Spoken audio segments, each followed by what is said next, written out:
ልጅ ለልጁ ምን ያደረገ ሰርግ ያዘጋጀ ሰርግ ያደረገ የሚወደው እጅግ የሚወደው ልጁን የሚወዳትን ልጁን ሰርግ ያደረገ ሰውን የእግዚአብሔር መንግስት መስላለች ብሎ ነው የሚጀምረው። ከዚያ በኋላ ለሰርጉ የሚፈለጉ ሰዎች አሉ፣ የሚጠሩ በክብር የሚጠሩ ወንበር የተዘጋጀላቸው በልዩ ሁኔታ የክብር ቦታ የተዘጋጀላቸው ለሰርጉ የታደሙ ሰዎች አሉ። እነኛን የሚጠሩ ደግሞ የተከበሩ ጠሪዎች አሉ። ጠሪ አለ፣ ተጠሪ አለ፣ ሰርግ አለ፣ የሰርግ ቤት አለ፣ ባለ ሰርግ አለ፣ ተዳሪ አለ። በዚህ መጽሐፍ ቅዱስ ሐሳብ ላይ ምሳሌያዊ ነው ብያቸዋለሁ። ትምህርቱ ይቀጥላል። እነኛ የታደሙት ለሰርግ የተፈለጉ ሰዎችን በክብር የሚጠሩ ሰዎችን የሚጠሩ አገልጋዮች አሉት። ይሄ ባለጸጋው እነኛን ጠራቸውና ሂዱ እንግዲህ በሬውን አርጃለሁ፣ ሁሉም ነገር ተዘጋጅቷል። ምንም የቀረ የሚበላ የሚጠጣው ቤቴ ሙሉ ነው፣ ተዘጋጅቷል። የቀረ ነገር የለም። አሁን የቀረው ለሰርጉ የሚጠሩ የተከበሩ እንግዳዎችን የሚጠራልኝ ሰው ስላስፈለገ ጠርቻችኋለሁና እናንተ ሂዳችሁ እነሱን ጥሩልኝ ብሎ አገልጋዮችን ጠራቸው ይላል። እነማንን ጠራ? የመጀመሪያ ናቸው። ሁለተኛም አገልጋዮች አሉ። የመጀመሪያዎቹን ጠራና ሂዱ እንግዲህ ለሰርጉ ያዘጋጇቸው ሰዎች አሉ፣ እነሱን ጥሩልኝ አላቸው። እሺ ብለውን አገልጋዮቹ ሊጠሩ ሄዱ። ጥሪ ወጡ፣ ተሰማሩ፣ ሰውን ለመጥራት ሄዱ። ሂደው ሰዎችን ሲጠሩ ባለጸጋው እንዲህ ይላል፣ በሬውን አርጃለሁ፣ ምግቡ ተዘጋጅቷል፣ መጠጡም ተዘጋጅቷል፣ ቤቴ ተነጥፏል፣ ተጎዝጉዟል፣ ሐረገ ወርቅ ተስሎበታል። ምንም ነገር የቀረ ነገር የለም። የቀረው ነገር ቢኖር እናንተ መታችሁ ልጄንም አክብሩልኝ፣ በሰርግ ቤቱም እንዲታደሙልኝ፣ የደገስኩትን ድግስ እንዲትበሉልኝ ብቻ ነው የምፈልገው ብሎ ባለጸጋው ልኮን መተናልና ወደ ሰርጉ ኑ ተብላችኋል ብለው ጥሪ ተሰማሩ። ጠሪዎቹ በሚጠሩ ጊዜ ሰሟቸው፣ ሰምተዋቸው ግን ቸል አሉት ሰርጉን ይላል።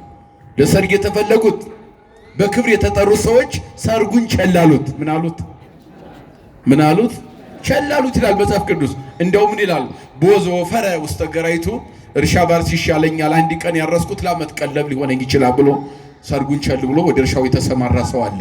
ወቦዞ ፈረ ውስተ ንግዱ አይ ብነግድ ዛሬ ትርፍ ባተርፍ የአንድ ቀን ትርፍ ለብዙ ጊዜ ይሆነኛል፣ ሰርግ ቦታ ሂጄ ግን በልቼ ብመጣ ለነገ አይተርፈኝም ብሎ ሰርጉን ቸል ብሎ ወደ ንግዱ ይሄዳል።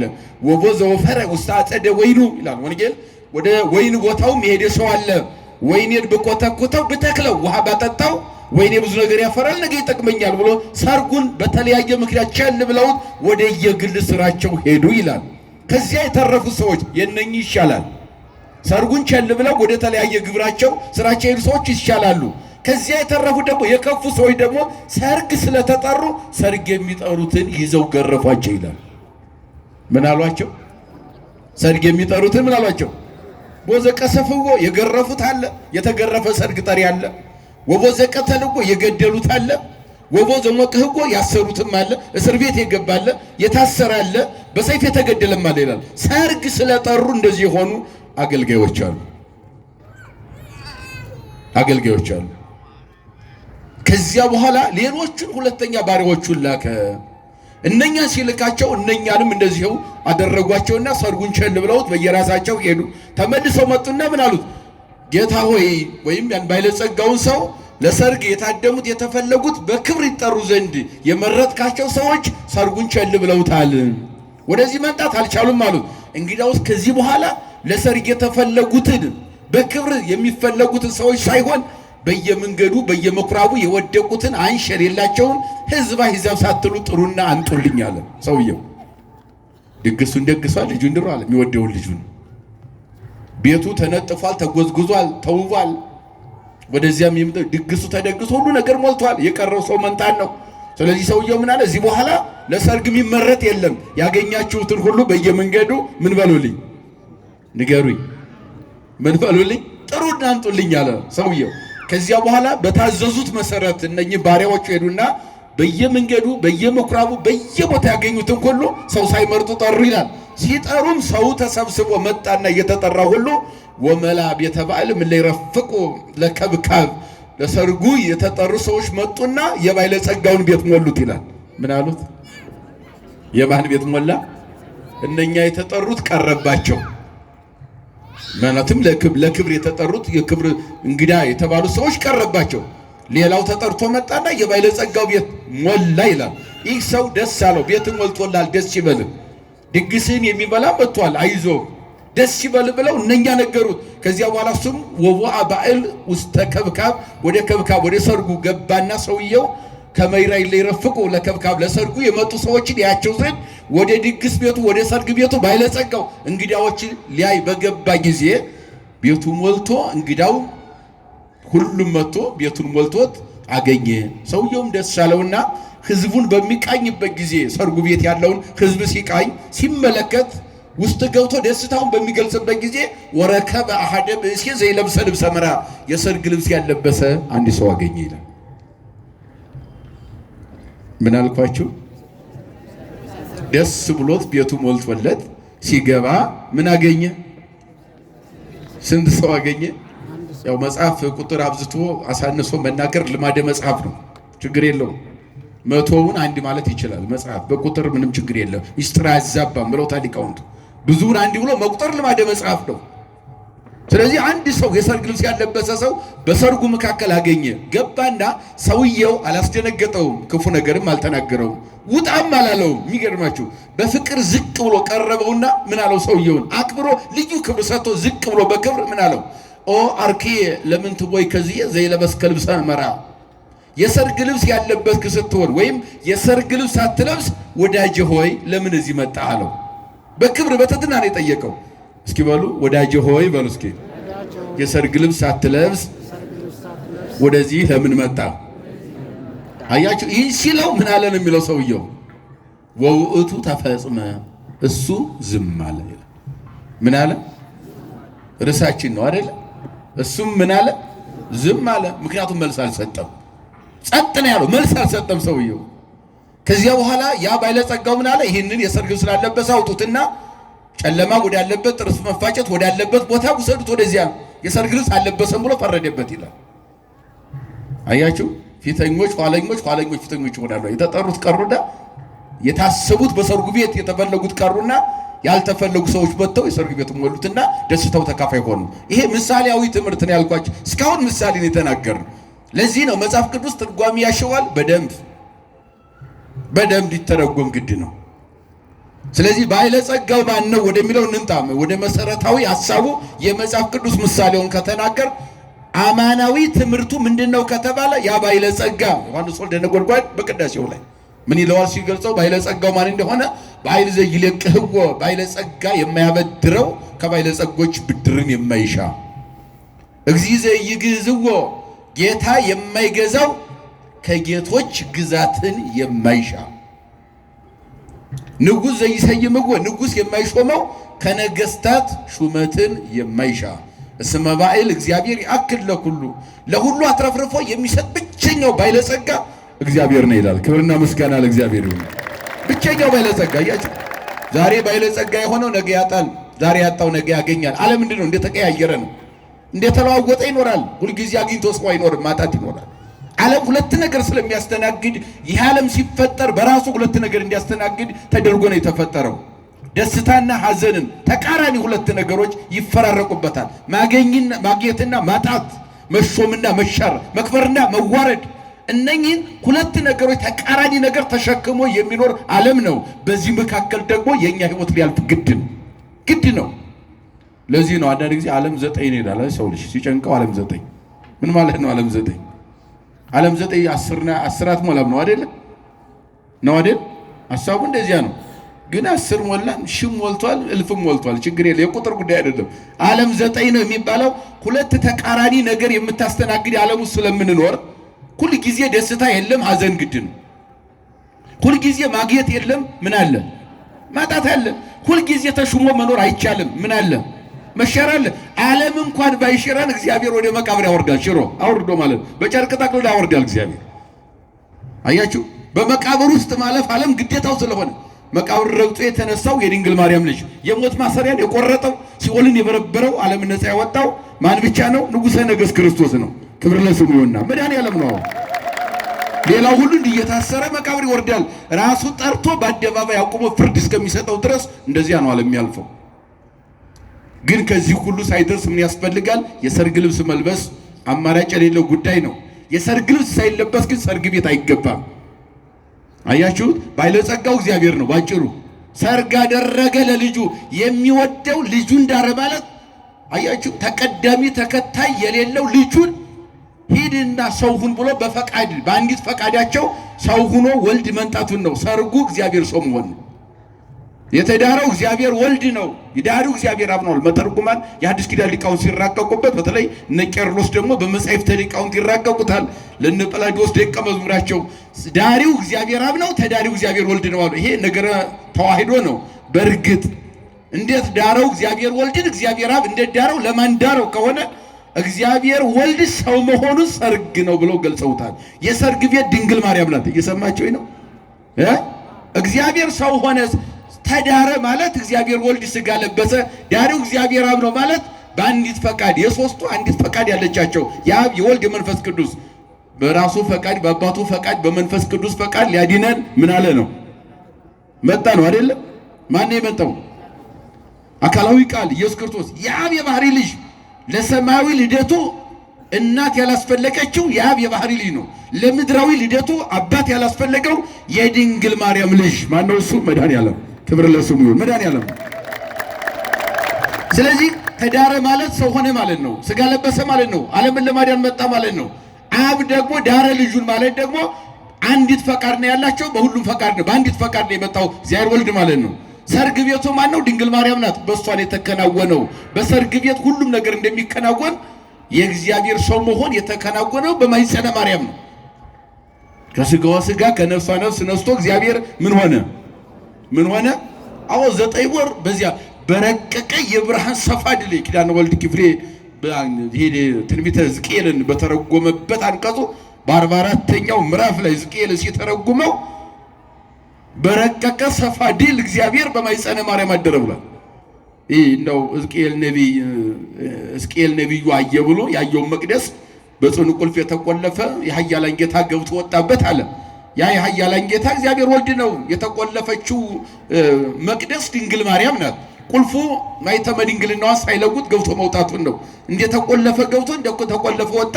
ማኅተመ ድንግልናዋ ሳይለውጥ ስትጸንሰው ድንግል ሆና ከጸነሰችው በኋላ ድንግል ሆና ከወለደችው በኋላ ለዘላለም ድንግል ሆና ጸንታ እንድትኖር አደረጋለ። ገብቶ የወጣው የኃያላን ጌታ ነው። በድንግልና ተጸንሶ የተወለደው አለና ሌላ ሩቅ ብእሲማ ረቂቅ ባህሪ የመለኮት በረቀቀ በብርሃን ሰፋድል ተጠቅልሎ ባደረበት ማኅፀን ሌላ ሩቅ ብእሲማ እንግዳው እንዴት ያድርበታል ይላል። ክብር ለድንግል ማርያም ይሁን። ስለዚህ እግዚአብሔር ተዳረ ስንል ሰው ሆነ ማለት ነው። እየሰማችሁኝ ነው? ምን ሆነ? ሙሽሪት ደግሞ ቤተ ክርስቲያን ናት። ዳሪው እግዚአብሔር አብ ተዳሪው እግዚአብሔር ወልድ የሰርግ ቤት ድንግል ማርያም ሙሽሪት ቤተ ክርስቲያን ናት። እየሰማችሁኝ ነው? መራዊ ያለ ቤተ ክርስቲያን። ለዚህ ነው ክርስቶስ ለቤተ ክርስቲያን ራሷ እንደሆነ ባል ለሚስቱ ምንድን ነው የምንለው? የጳውሎስ መልእክት ነው፣ የሐዋርያ አስተማረው ነው። ያ በሚስጥር ክንፍ የሚበረው በሐዲስ ኪዳን ላይ እንዲያጥቢያ ኮከብ የሚያበራው ታላቁ ሐዋርያ ቅዱስ ጳውሎስ ክርስቶስ ለቤተ ክርስቲያን ራሷ እንደሆነ ባልም ለሚስቱ ምንድን ነው አለ። አያችሁ? ያ ማለት ምን ማለት ነው? የክርስቶስ ሙሽሪት ማናት ከተባለ ይቺ ታላቋ ቅድስት ቤተ ክርስቲያን ናት። እሷ ናት። የሰርግ ቤት ግን ድንግል ማርያም ናት። ድግሱ ሥጋና ደሙ ነው። ከማን የተገኘው? ከድንግል ማርያም ነው። በሰርግ ቤት ድግስ እንደሚገኝ ከድንግል ማርያም ዘላለማዊ ድግስ በቀራንዮ መሶብነት በመስቀል ማዕድነት ብሎታል ሊቃውንቱ። ቀራንዮ ላይ የተሰጠው አማናዊ ማዕድያ የማያልቀው ተቀርቶ የማያልቀው ከመቅደሱ የሚቀዳው ሥጋና ደሙ ከማን የተገኘው? ከሰርግ ቤት። የሰርግ ቤት ማን ነው? ድንግል ማርያም ናት። ከሷ ነው የተገኘው ያ ድግሱ። ሂዱ ጥሩ ተብለው ጠሪዎች እነማን ናቸው? አበይት ነቢያት የመጀመሪያ፣ ሁለተኛዎቹ ደቂቀ ነቢያት ወይም ደቂቅ ነቢያት ናቸው። አንድም በትርጓሜ ሊቃውንት 12 ሐዋርያት 70 አርድእት ተብሎ ይተረጉማል። ሰርግ ጥሪ። የሰርግ ጥሪው ምንድነው ከተባለ አምላክ ይወለዳል፣ ነቢያት፣ ሐዋርያት፣ አምላክ ተወለደ፣ ዓለም ዳነ ነው። የሰማችሁ ነው? የሰርግ ጥሪው ካርዱ ወንጌል ነው። የሚጠራው ማን ነው ከተባለ ለብሉይ ኪዳን እስራኤል ዘሥጋ ናቸው። የሚገርማችሁ ትንቢት የተነገረው ሱባኤ የተቆጠረው ለእስራኤል ዘሥጋ ነው። ከዳን እስከ ቤርሳቤህ ያለው በእስራኤል በመካከለኛው ምስራቅ ተሰብኳል። ነቢያት ይወርዳል ይወለዳል፣ ዓለም ይድናል አሉ። የሰርግ ጥሪው ዓለም ይድናል ነው። ከሰማይ ይወርዳል አምላክ ሥጋ ለብሶ በዚህ ምድር ላይ ይመላለሳል፣ ዓለም ይድናል ብለው ነቢያት የሚተናገሩ ሰርግ ጠሩ ማለት ነው። እነኛን ለሰርግ የተዘጋጁት እስራኤል ነበሩ። ከነሱ እንደሚወለድ ትንቢት ተናገረ። ድንግል ማርያም ከነሱ ተወለደች፣ ከሷም ደግሞ አምላክ ተወለደ። ያን ሁሉ ግን አልተቀበሉም። ሰርጉን ቸላሉት። ምን አሉት? ይወርዳል ይወለዳል የሚለውን ተቀብለው ወረደ የተወለደ የሚለው ላይ ግን መቀበል አልቻሉም። እንደውም በሄሮድስ በኩል ሰይፍ መዘዙ። በሕፃንነቱ ካልገደልን አሉ። መግደል የማይችሉትን ሕይወትን ለመግደል ማለት ነው። እሱ ራሱ የሚሞትበት ራሱን የሚሰጥበት ጊዜ አለ ገና ቀራንዮ ላይ። ከዚያ ውጪ ግን በሰዎች ፍልስፍና እሱን ማጥፋት አይቻልም። ይቻላል እንዴ? አይቻልም። እሱ ጊዜ አለው፣ ራሱ ቀመር አለው። በቀመር ቀምሮ በነቢያት የሚተናገረ 5500 ዘመን ይሄ 6ኛው ሺህ ክፍለ ዘመን እስከሚፈጸም ድረስ በነቢያት ወርድ ያለው ወለድ ያለው ሰርግ ጥሪ። ለምሳሌ ቸል ማለት ብቻ አይደለም። ወደ ራሱ ንግድ ይሄዳል፣ ወደ ራሱ እርሻ ይሄዳል፣ ወደ ራሱ ቁፋሮ ይሄዳል፣ ወይን ተከላ ይሄዳል፣ ወደ ተለያየ ቦታ ሄዱ ማለት እሱ ወደዚህ ምድር አይወርድም አይወለድም ብለው የተናገሩ ሰዎች ቢኖሩም ይህንን ቸል ማለት የአምላክን ወደዚህ ምድር መጣቱን ቸል ማለት የነሱ ባልባሰብ ነበረ። ከዚያ መካከል ከነሱ መካከል ግን ሰርግ የሚጠሩ ነቢያትን ይዘው ገረፏቸው፣ ይዘው ገደሏቸው፣ አሰሯቸው ይላል። ለምሳሌ የታሰሩ እነማን ናቸው? ብዙ ነቢያት ታስረዋል። ጉድጓድ ውስጥ የተጣሉ እነ ኤርምያስ አሉ። ይመጽእ አምላክ ወልደ አምላክ ውስተ ዝንቱ ዓለም ወያሪ አሰርተ ወክልኤተ ተክረ ሐዋርያተ። ወደዚህ ምድር አምላክ ወልደ አምላክ ኢየሱስ ክርስቶስ ይመጣል። ሐዋርያት 12 ሐዋርያትን ይመርጣል። ዋነ ርኤኩ ስግወም ወይ ከይር ደብረ ዘይት በደብረ ዘይት ተራራ እየተመላለሰ ሥጋ ሆኖ አየሁት ይላል። ከ620 ዓመት በኋላ ሰው ሆኖ የሚወለደውን አምላክ ማን አየው? ኤርምያስ አየው። አይቶ ሲናገር ግን ጉድጓድ ውስጥ ከተቱት ይላል። ረግረግ ጉድጓድ። ሰርግ ጠርተው ነቢያቶቻችን አባቶቻችን ጉድጓድ ውስጥ ተጥለዋል። በሰይፍ የተገደሉ አሉ። በሰይፍ የተገደሉት እነ ሕዝቅኤል ናቸው። ሕዝቅኤል በሰይፍ ነው ሰማዕትነት የተቀበለው ነቢይ። በመጋዝ የተሰነጠቁ አሉ።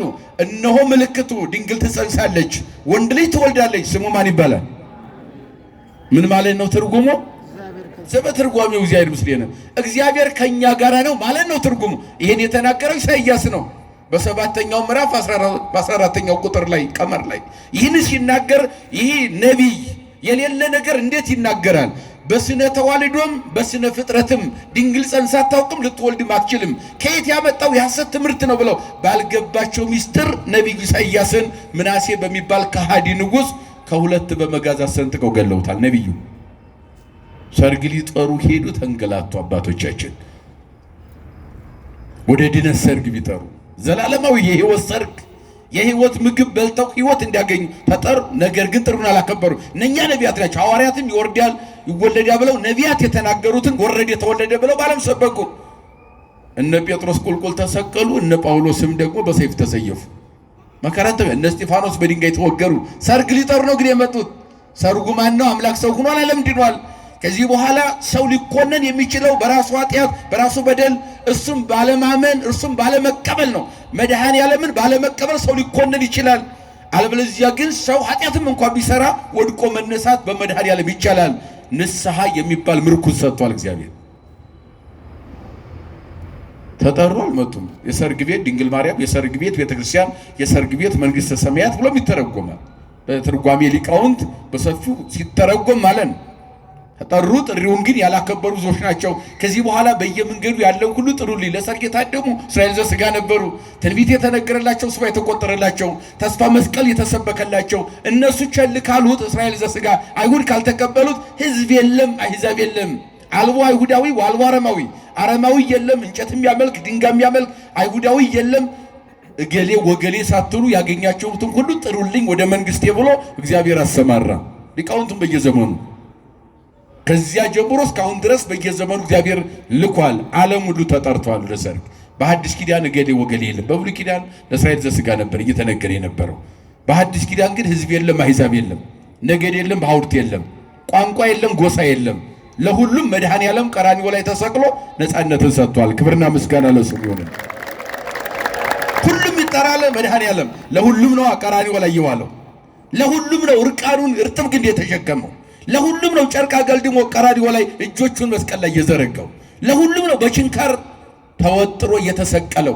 ለሁሉም ነው ደሙን ያፈሰሰው፣ ስጋውን የቆረሰው መድኃኔ ዓለም። አያችሁ፣ ወደዚህ ሰርግ ይህንን ድግስ ለመብላት ዓለም ተጠርቷል በሙሉ። ያልተጠራ የለም። ከዚያ በኋላ ዓለም ሁሉ የተጠራው ቀረበ። መድኃኔዓለም ለፍርድ ሲመጣ በቀኝና በግራ ፊት ለፊት ዓለም ይቆማል። ኃያል የለ፣ ድኩም የለ፣ ንዑሳን የለ፣ አበይት የለ፣ መሪ የለ፣ ተመሪ የለ። አንድ መንጋ አንድ መሪ ነው። ዮሐንስ በራእዩ ላይ እንደገለጠው በእግዚአብሔር መንግስት አንድ መሪ አንድ መንጋ ነው። አያችሁ፣ ሁሉንም አንድ አድርጎ የሚገዛ በመሃል እጁ ዓለምን እንደ እንቁላል ይዞ የሚገዛ ፍጥረቱን ሳይዘነጋ ሁሉን የሚመግብ እውር ትልና ትንኝን የማይዘነጋው መጋቢያችን ማነው? እሱ ክብር ለስሙ ይሁን፣ መድኃኔዓለም ነው። ስለዚህ እሱ ሲመጣ ወደ ሰርግ ቤቱ ዓለም ይቀርባል ማለት ነው። እርሱም ደስ ብሎት እኛን ያያል ማለት ነው። በፊቱ ስንሰበሰብ እኛን ማየት ደስ ይለዋል እሱ። ከዚያ መካከል ግን የእሱን ደስታ የሚያጎልበት ምንድነው ከተባለ የሰርግ ልብስ ያለበሰ ሰው ካለ ነው። ንስሐ ያልገባ ማለት ነው። የሰርግ ልብስ ጨርቅ አይደለም፣ ሸማኔ የሚሰራው ፋሽን አይደለም፣ እሱ የሱ አይደለም። እሱም ያዘጋጀልን የብርሃን ልብስ አለ። አዳምና ሔዋን 7 ዓመት ሙሉ ከ3 ወር ከ17 ቀን ተጎናጽፈውት የነበረ ዘያለብሶሙ ለመላእክት ሞጣይተ ግርማ ዘይሃይድ አይን ይላል ኤጲፋንዮስ ሊቁ። የሰው አይን ፈጽሞ ሊያየው የማይችል አይንን የሚያንጸባርቅ ፍጡራን አይን እንኳን ሊያየው የማይደፍር የብርሃን ልብስ ነገደ መላእክትን ያለብሳቸዋል አለ። ያንን ልብስ አዳምና ሔዋን 7 ዓመት ለብሰው ነበር። ዕፀ በለስን ሲበሉ ግን ተገፈፈ፣ እርቃናቸው ወደዚህ ምድር መጡ። ያ ልብስ እንዴት ተመለሰ ከተባለ በዕፀ በለስ ምክንያት አዳምና ሔዋን ዓለምን አራቁተውት ነበረ። በዕፀ መስቀል ተሰቅሎ ክርስቶስ አለበሰን። ክብርና ምስጋና ለስሙ ይሁን። ያንን ልብስ ነው የምንለብሰው። አያችሁ፣ የሰርግ ልብስ የተባለው ንስሐ የሚባለው ህይወት ነው። ይመናል ምንድነው? ንስሐ ነው። አረጋዊ መንፈሳዊ የተባለው ሊቅ ምን ይላል? ንስሐሰ ትሬሲዮ ለዛ አበሰ ከመዛ ያበሰ ለዘማዊኒ ከመድንግል። እንደውም ሲጀምር መጀመሪያ ላይ ወሐለው አክልየቲ ደናግል ውስተ ዝንቱ ዓለም፣ 2 ደናግል በምድር ላይ አሉ ይላል። ስንት ደናግል?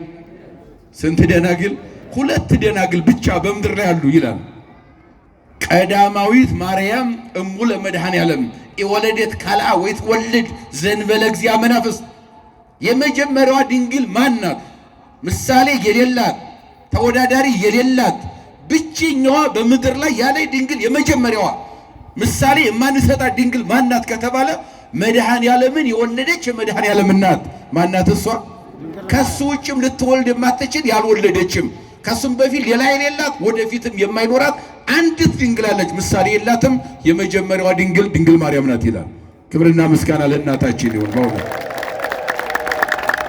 እሷ ናት አለ ሊቁ አረጋዊ መንፈሳዊ። ቀጠለና ምን ይላል? ወካሊትኒ ንስሐ፣ ሁለተኛዋ ድንግል ደግሞ ከሷ ቀጥሎ ንስሐ ትባላለች። ሁለተኛዋ ድንግል ማን ትባላለች? ንስሐ ትባላለች። ይቺ ደግሞ ትነብር እንዘ ትወልዶ ለኩሉ ዘመደ ጓለማያው። ይቺኛዋ ንስሐ የምትባለውን ድንግል ደግሞ ሰውን ሁሉ እየወለደች ትኖራለች። ኃጢአተኛውን ሁሉ በየጊዜው የምትወልድ ናት ይቺኛዋ። ያቺኛዋ ሌላ አትወልድም አለ። መድኃኔዓለምን ብቻ የኃያላንን ጌታ የመላእክትን ፈጣሪ የሁሉን ፈጣሪ መድኃኔዓለምን የወለደች ከሱ በፊትም ከሱ በኋላ ሌላ የሌላት የሱ ብቸኛ እናቱ ድንግል ናት አለና ድንግል ማርያም ብሎ ሁለተኛዋ ንስሐ ናት። ንስሐ የምትባለው ደግሞ ኃጢአተኛውን ሁሉ እየወለደች ትኖራለች አለ። ከዚህች ድንግል መወለድ ግድ ነው ወደ እግዚአብሔር መንግሥት ለመግባት። ከዚህች ድንግል የተሰጠውን ልብስ መልበስ ግድ ነው፣ የንስሐ ልብስ የተባለው። እሱን ካለበስ ወደ እግዚአብሔር መንግሥት መግባት አይቻልም። ቅድም እንዲያልኳቸው ሁሉም ሲደመደም ክርስትና ንስሐ ግቡ ምንድን ነው መቋጫው እሱ ነው። ሌላ ምንም ነገር የለም። እዚህ ውጭ የሚመጣ ነገር የለም። ይሄ ዲዮናስዮስ የተባለ ሊቅ አለ ደግሞ እኔ አብይ ዲዮናስዮስ ታላቁ ይባላል። ታናሽም ሌላ ስላለ በሃይማኖት አበው 2 ናቸው። አብይና ንዑስም ይባላል። ታላቁ ዲዮናስዮስ ማለት ቀድሞ የተገኘ ማለት ነው። በኋላም የተነሳ ስላለ ሊቅ እና ያኛው ሊቅ መጀመሪያ የተነሳው ታላቁ ዲዮናስዮስ የሚባለው ንስሐን ሲገልጻት ምን ይላል ይሄ ሊቅ? ንስሐሰ አንቀጸ ምሕረት ይእቲ ለለይ ሲፈዋ። ንስሐ ማለት ይላል። እየሰማችሁኝ ነው? እስኪ በሉ እስኪ ድገሙት። አሁንም ድገሙት። ለሚያምንባት የምሕረት በር ናት። እስኪ ሙሉም በሉት። ንስሐ ማለት በሉ እስኪ ለሚያምንባት የምሕረት በር ናት። የምን በር ናት? የፈለገው ኃጢአት ቢሰራ ነፍሰ ገዳዩ ሁሉ መጥቶ ድንግል ሆኖ የሚገባባት ብረት የምሕረት በር ምንድነው ከተባለ ንስሐ ትባላለች። ምን ትባላለች? ንስሐ ትባላለች። አያችሁ፣ 3 ልደት ያስፈልገዋል ሰው ልጅ ብሎ ሊቁ ደግሞ ሲናገር በዚህ በቅዳሴ አትናቴዎስ ላይ 3 ልደት ለሰው ያስፈልገዋል ይላል። አንደኛ በጥምቀት መወለድ። እየሰማችሁኝ ነው? እስኪ ንገሩኝ። አንደኛ በምን መወለድ? አዎ። ሁለተኛው በንስሐ መወለድ፣ ሶስተኛው በስጋው ደግሞ ይላል። አያችሁ፣ ይሄ ሊቅ ደግሞ በጣም ሊቅ ነው። ይራቀቃል፣ ስነ ፍጥረት ላይ ያጠነጥናል።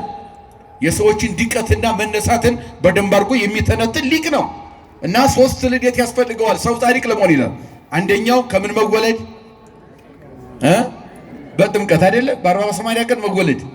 ሁለተኛው ምንድነው? በንስሐ መወለድ። ሶስተኛው በስጋው ደግሞ። ከዚያ በኋላ መግባት ብቻ ነው። ይሄ ወደ እግዚአብሔር መንግስት ከማን ጋር ለመኖር? ከሚካኤል ከገብርኤል ጋር እኩል ለምስጋና ለመሰለፍ። እዚያ መራብ የለ መጠማት የለ። ከዚያ አሳዳጅ የለ ተሰዳጅ የለ። ከዚያ መሪ የለ ተመሪ የለ። መሪው እግዚአብሔር ብቻ ነው። ከዚያ መራቆት የለም፣ ልብስ አያስፈልግም። አያችሁ፣ ሻጭ የለም፣ ለዋጭ የለም። እዚያ ገበሬ የለም፣ ክረምት የለም፣ በጋ የለም። በዚህ ዓለም ላይ የሚኖረው ብርሃን ለብሶ ቅዱስ ቅዱስ ቅዱስ እያሉ ማንን ማመስገን ብቻ ነው። እግዚአብሔር ለዚያ ያድለን። አያችሁ፣ ንስሐ የሚሰበከው ለዚህ ነው፣ እዚህ ዓለም ለመኖር ነው እንጂ እዚህ ላይ ምን ወድቀው ምን ቅድም እንዳልኳቸው ሁለት ነገር የሚያስተናግድ ይሄ ከንቱ ዓለም እሱ አይደለም። ይሄ ኪራይ ቤት የሆነ ጊዜያዊ ማረፊያ የሆነ ዓለም አይደለም። የሚያስጨንቀን ያኛው ነው። በዚህ ምድር ላይ ለመነውም አልለመነውም አመንም አላመንም ዝናም ያዘንባል፣ ምድር ታበቅላለች። ይሄ የእግዚአብሔር የቸርነቱ መገለጫ ነው። አያችሁ፣ ለሚያምንም ለማያምንም ይሄ ጨለማ አሁን ለሁላችን ነው የመጣው አይደል? ለይቶ ይመጣል ለሁላችንም ነው። አሁን እዚህ መካከል ብዙዎቻችን ኃጢአተኞች፣ ብዙዎቻችን ጻድቅ ልንሆን እንችላለን። አያችሁ፣ ሁላችንም ኃጢአተኛው ልንሆን እንችላለን። የማይገባ ሊሆን ይችላል። ጨለማው መጣ፣ ማረፊያችን ነው። ውብ አድርጎ በጊዜው ሰርቶታልና ጨለማ ከብርሃን ጋር እኩል ውብ ነው። ጨለማ ባይኖር ማን ያርፍ ነበረ? ረፍት የለም። ረፍት ካላረፈ የሰው ልጅ ጊዜ እድሜ አይኖረውም። አያችሁ፣ መኖር አንችልም። ጤነኛ ህይወት አይኖርም። ረፍት አደረገ፣ ሰራ እግዚአብሔር። ይህንን ግዙፍ ጨለማ ገፎ ደግሞ ረቂቅ ብርሃን ያጎናጽፋል። ነገ አንጠራጠረውም በዚህ ብርሃን እንደሚመጣ። ጨለማ ላይ ሆነን ምን እናያለን? ብርሃን እናያለን አይደል? የሚጠራጠር የለም። አያችሁ፣ አንጠራጠረውም። ለምን ከተባለ እግዚአብሔር ቸር ስለሆነ ብቻ ነው መልሱ። ምን ስለሆነ? እስኪ እናንተ ኃጢአተኞች ናችሁ፣ ጨለማው ይቀጥል ቢልስ? ሌሊቱ ይቀጥል ቢል እግዚአብሔር ምን እንዲያኛል? ዓለም አቅሙ እስከዚህ ድረስ። አይ ኃጢአተኛ ስለሆናችሁ ዝናብ ያዘንም ሰማይ ያዘንም ምድር አታበቅልም ቢልስ እግዚአብሔር? ረጅ ተረጅ የለም እኮ እዚያ። አያችሁት? አለን የሚለው ሁሉ የለም፣ ይቆማል እዚያው ላይ። በሰማርያ በሰሜን እስራኤል በኤልያስ ዘመን ንግስታቱ ብቻ ሳይሆን ህዝቡ የቤተ መቅደሱ ካህናት ጭምር ጣዖት አመለኩ ይላል። አያችሁ፣ ማዕጠንተ ወርቁን ከመቅደሱ ይዘው ወጥተው ቤተ ጣዖት ወሰዱት ይላል። ዕጣኑንም እንደዚያው ፍም ጨምረው ወሰዱት። ለእግዚአብሔር የሚቀርበው ሁሉ ለዚያ ሆነ። መቅደሱን ስለ ኪሩቤል የሚሳልበትን የሱራፌል የኪሩቤል ስዕል የሚሳልበትን ጨረቃና ፀሐይ ሳሉበት ይላል። ደፍረው ይሄን ያክል አያችሁ። ለእግዚአብሔር የሚቀርብ መስዋዕት በግ የሚቀርብበትን በመቅደሱ ሪያ ሰውበት ይላል። ይህን ሁሉ ርኩሰት ታግሶ እግዚአብሔር መጨረሻ ግን ነቢዩ አልቻለምና 850 ነቢያትና ካህናት እኔን ትተው ጣዖት አምልከዋል። ከመቅደሱ ወጥተው የመቅደሱን አገልግሎት ለጣዖት ለእንጨት ለድንጋይ አድርገውታል። ስለዚህ ፍረድ፣ እኔ ባሪያ እለምንሃለሁ፣ በትክክል የኔ አምላክ እውነተኛ መሆንህን እንድታሳውቅልኝ ይፈልጋለሁ። ለእኔ ክብር ብዬ አይደለም አለ ነቢዩ። በዚህ በመጽሐፈ ነገሥት ቀዳማዊ ምዕራፍ 17 ላይ ሕያው እግዚአብሔር አምላክ ዘቆምኩ ቅድሜከ ኢይረር ዝናብ በእላሙ ወዘንበል በቃላፉዬ፣ የኃያላን ጌታ እግዚአብሔር ሆይ ለእኔ የከብርበት ሾምበት እበላበት ጠጣበት ብዬ አይደለም። ምድራዊ ነገር ቢያጓጓይ ኖሮ እንደነሱ ጣዖት ቤት እሄድ ነበር አለ ነቢዩ። 850 ካህናቱም ጥለውኝ ሂደዋል፣ ብቻዬን ቀርቻለሁ። አያችሁ፣ ወይ እንደ አባቶቼ ነፍሴን ውሰዳት አለ። ምን በላለ? እዚህ ዓለም መኖር አልፈልግም አለ።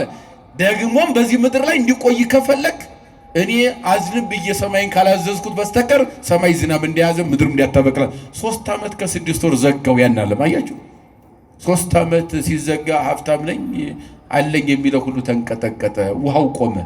ከየት ይምጣ? እህል ተሸክሞ ውሃ ከሌለ በምን ይበላል? አያችሁ ምንጮች ከደረቁ ሰማይ ካላዘነበ ምድር ካላበቀለች ከየት ይመጣል? እንደውም በዚህ በድርሳነ ኤልያስ ላይ ይህንን ነገስቱ መጻሕፍቱ ምንጩ ያው መጽሐፍ ስለሆነ መጽሐፍ ቅዱስ ስለሆነ የሁሉም መጻሕፍት ምንጫቸው መጽሐፍ ቅዱስ ስለሆነ ምን ይላል? በዚያ ላይ ድሃዎች ራባቸውና ይላል። እየሰማችሁ ነው። ዝናብ ቆሟል፣ ምድር ማታበቅልም። ሰማርያ የሚባለው ሀገር ላይ ሰሜን እስራኤል ማለት ነው። ድሃዎች ተሰብስበው ሄደው የምንበላው አጣን እባካችሁ አካፍሉን ብለው ሀብታሞችን ጠየቋቸው። ሀብታሞች አይ ያ ነቢይ እኮ ሰማይ ዘግቶታል፣ ስለዚህ ሰማይና ምድር እስከሚታረቅ ድረስ ቆጥበን እንበላለን እናንተን አልበላም አሏቸው። ወኮነ በድሞሙ ግዱፈ ውስተ መልዕልተ ፍኖት ይላል። በየመንገዱ ድሃዎች እየሞቱ ሲገኙ ሀብታሞች ይቀብሯቸው ነበር። ድሃ ሞቶ ሀብታም ሲሞት ግን የሚቀብረው አጥቶ አሞራ በላው ይላል። የዓለም ዕጣ ፈንታ እንደዚህ ነው። ማን ካልታረቀ እግዚአብሔር ይታረቀን ሁላችን። አያችሁ ለሁሉም ነገር ንስሐ ያስፈልጋል ነው። የሰርግ ልብስ ለብሶ ማለት ንስሐ ገብቶ ያ ሰው ለምን የሰርግ ልብስ ሳትለብስ ለምን ገባክ ሲባል ምን አለ ሰውየው? መልስ ሰጠ። ምን አለ? ርዕሳችን ምን ነበር? እሱም ምን አለ? ዝም አለ። አሁን ምን አሉ የአንድምታ መተርጉማኑ የሐዲስ ኪዳን ሊቃውንት ምን ቸገረው ሰርግ ልብስ ስለሌለኝ ለምን አይልም? ምክንያት ለመደርደር እየቻለ ለምን ዝም ይላል? የሰርግ ልብስ ለምን አለበስክም አይደል ጥያቄው አሉና ሊቃውንቱ ስለሌለኝ መግዣ ስለሌለኝ ገንዘብ ስለሌለኝ የሚያውሰኝ ዘመድ ስለሌለኝ ነው ብሎ ለምን መልስ አይሰጥም? እንደዚህም ይላል አሉ። ይሄ ለእሱ አቅቶት ጠፍቶበት አይደለም። እሱ እየጠየቀው ያለ የለበስከውን ልብስ ለምን አላጠብከውም ንጽህና አልጠበክም ነው እንጂ አዲስ ግዛ አላለውም። ስለዚህ መልስ መስጠት የለበትም። አማራጩ ምን ማለት ነው? አዲስ ግዛ አልተባለማ ያለውን ንጽህናውን አልጠበቀም። ይሄ ለዚያኛው ያን ለምሳሌ ያስቀመጡና ለዋናው ትምህርቱ ደግሞ እግዚአብሔር መጥቶ ወደዚህ ምድር ሲጠይቅ ለምን ንስሐ አልገባህም ብሎ ሲጠይቅ አይ ደካማ ስለሆንኩኝ እንደዚህ ስለሆንኩኝ ተሳስቼ የሚለው አይሰራም። እንደምትሳሳት ደካማ እንደሆንክ አውቄ ንስሐ የሚባለውን መታጠቢያ ያዘጋጀውልህ ደካማ መሆንህ መይጠፋኝ ለዚህ ነው ንስሐን የሰጠው አለ እግዚአብሔር። መልስ አለ? ኧረ ንገሩኝ። መልስ አለ እንዴ? በቃ ደካማ ስለሆን ምን ተሰጠን? ንስሐ ተሰጠን እኮ። አሁን ለዚህ ምን ምክንያት አለ? ምን አቀበት የለው ቁልቁለት ይቅርታ መጠየቅ እግዚአብሔርን ይቅርታ መጠየቅ ምንድን ነው የሚያስቸግረው ነው? ምንድን ነው? አሁን ሰው ተጠይቁ በተለይ ቤተክርስቲያን በእኛ ቤተክርስቲያን በቃ ህፃናት ብቻ ነው የሚቆርቡት በአብዛኛው። አዛውንቶች ብዙም አልፎ አልፎ ነው የሚታዩት። የሚቆርቡት ህፃንና ቁርቦ ዝም ብሎ የሚሄድ ሰው ነው ያለው። አሁን ህፃናት የግዴታ ስለሆነ ህይወት ስለሆነ ይቀበላሉ እንጂ ኃጢአት የለባቸውም። እየሰማችሁኝ ነው? ምን የለባቸው? እነሱማ ምድራዊ መላክ ናቸው፣ እዚያ ውጭ ናቸው፣ የለባቸው። ምድራዊ መላእክት ነው የሚባሉት ህፃናት። ምንም የለም። አባቱ ቢቆነጥጠው ያለቅሳል፣ እንባውን ጠርጎ ግን አባቱ እቅፍ ነው የሚሄደው። እናቱ ብትቆነጥጠው ያለቅሳል፣ እንባውን ጠርጎ እናቱ ስር ነው ያለው። ቂም የለው በደል የለው። ህፃንም ችግር አለበት። አያችሁ። ትልቁ ነገር ግን ምንድነው ከተባለ ንስሐ መግባት፣ ራሳችን ወደ ስጋው ደም መቅረብ። በአብዛኛው ደግሞ ያመኛል የሚል ሰው አለ። ህይወት ያማል እንዴ? ህይወት እኮ ነው። የክርስቶስ ስጋና ደም ህይወት ነው። በስጋ በነፍስ ያለውን ደዌ የሚያርቅ የሚያቃጥል፣ ለኛ ግን ህይወት የሚሆን የክርስቶስ ስጋና ደም ነው። ህይወት የምናገኘው ከርጅናም ከኃጢአት ርጅና የምንታደስበት ዘላለማዊ የህይወት ምግብ የክርስቶስ ስጋና ደም ነው። ያን ለመቀበል መታጠብ ማለት ንስሐ መግባት ማለት ነው። ንስሐ በሶስት ወገን ይገባል። ሶስት ደረጃ አለው። ዝም ብሎ ቄስ ጋር ሩጦ አይመጣም ንስሐ። አንደኛ ንስሐ መጀመሪያ የሚገባው ቄሱ ጋር የለም፣ ከራሳችን ጋር። እየሰማችሁኝ ነው? ከማን ጋር? ራሳችን ጋር።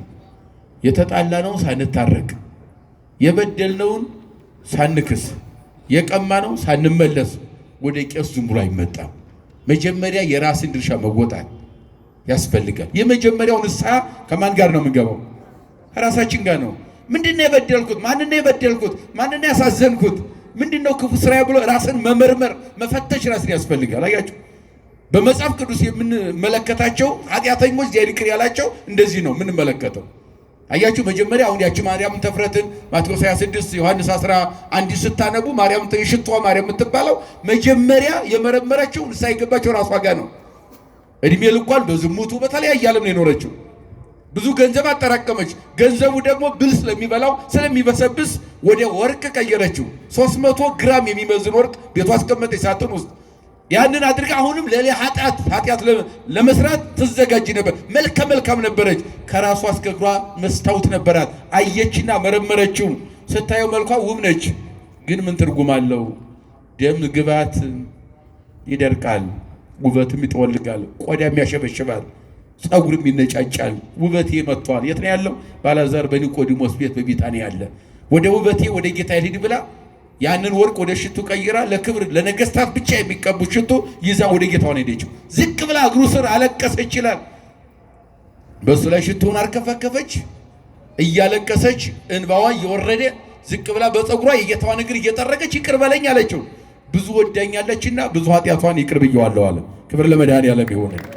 አያችሁ፣ ይሄ ነው። ራሷ ጋር ገባች። አያችሁ፣ ውበት ይረግፋል፣ ይጠወልጋል። ስለዚህ ውበቴ ጌታዬ መጥቷል። የመጀመሪያው ንስሐ ከራስ ጋር መግባት፣ ራስን መፈተሽ፣ ምንድነው የሰራው ብሎ ራስን መምከር ያስፈልጋል። ከዚያ በኋላ ወደ ካህኑ እንመጣለን። ወደ ካህኑም ሳንሸራርፈው እንነግረዋለን። በሶስተኛ በካህኑ በኩል ወደ ማን? ወደ እግዚአብሔር። ንስሐ እንደዛ ይገባል። ለዚህ ነው ሊቁም ሲቀጥ ምን አለ? መጀመሪያዋ ድንግል የአምላክ እናት ድንግል ማርያም ናት። የእሱ እናት ናት፣ ከሱ ውጭ የላትም። የኃያላን ጌታ እናት ናት አለ። ሁለተኛዋ ንስሐ ናት አለ። ያን ካለ በኋላ ቀጥሎ ንስሐ ትሬስዮ ለዛ አበሰ ከመዘይ አበሰ ለዘማዊኒ ከመድንግል። ንስሐ ትርጉሟ ምንድን ነው ብላችሁ ከጠየቃችሁኝ ዘማዊውን ሰው እንደ ድንግል ታደርገዋለች። እየሰማችሁኝ ነው? ዘማዊውን ሰው እንደ ድንግል ታደርገዋለች። የበደለውን እንዲያልበደለ አድርጋ አዲስ ሙሽራ አድርጋ ለእግዚአብሔር ታቀርባለች። የሰርግ ልብስ ምንድን ነው? ወደ እግዚአብሔር መንግስት ለመግባት ንስሐ መግባት ያስፈልጋል ነው ባጭሩ። ንስሐ ገብተን ሥጋ ወደሙን ተቀብለን መንግስቱ እንድንወርስ የአምላካችን ቅዱስ ፈቃድ ይሁንልን። የእናታችን የወላዲተ አምላክ የድንግል ማርያም አማላጅነት የቅዱሳን አባቶቻችን ጸሎት አይለየን። ይቆየን።